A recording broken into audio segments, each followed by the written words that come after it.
Pour commencer ce mois-ci, nous avons Jupiter, Mars et Saturne qui sont visibles en seconde partie de nuit. Jupiter se lève un peu après minuit, suivi quelques heures plus tard par Mars, et enfin Saturne fait son apparition un peu avant les premières lueurs du jour. En soirée, nous avons Mercure qui va s'éloigner progressivement du Soleil et atteindre son élongation maximale le 15 mars. Ce sera donc le meilleur moment pour pouvoir l'observer dans la lumière du coucher de soleil. Vénus aussi s'éloigne progressivement du Soleil et redevient donc visible en début de soirée. D'ailleurs, il y a quelques rapprochements intéressants à noter. Tout d'abord, demain, le 16, un très fin croissant de Lune se trouvera juste en dessous de Vénus, peu après le coucher du Soleil. Alors soyons honnêtes, la Lune va pas forcément être très évidente à trouver. Le Soleil sera encore bien brillant et le croissant sera extrêmement fin vu que c'est le premier jour de la Lune. Mais bon, je pense que ça peut être l'occasion d'une photo assez sympa.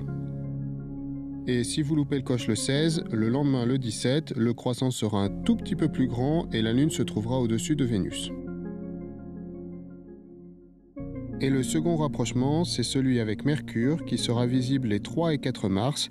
Les deux planètes se trouveront côte à côte peu après le coucher du Soleil. En se tournant vers le sud-est, je vous propose de trouver la constellation du Grand Chien. Alors c'est pas compliqué, un petit peu en dessous d'Orion, vous cherchez Sirius qui est juste l'étoile la plus brillante du ciel. Et en reliant les points, vous pourrez voir apparaître un toutou.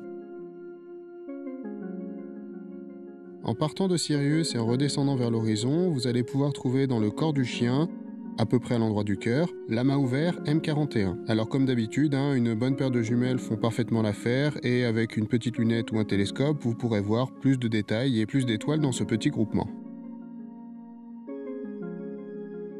En remontant un peu et en vous tournant légèrement vers l'est, vous allez rencontrer l'étoile Procyon. Et par là même, vous allez trouver une toute petite constellation constituée de 2 étoiles principales, le Petit Chien.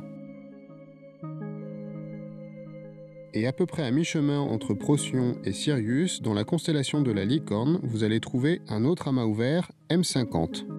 Donc, comme d'habitude, bonne paire de jumelles, une lunette ou un télescope pourront faire l'affaire. Pour finir le mois, le 23 février, la Lune va se lever en ayant occulté Aldébaran.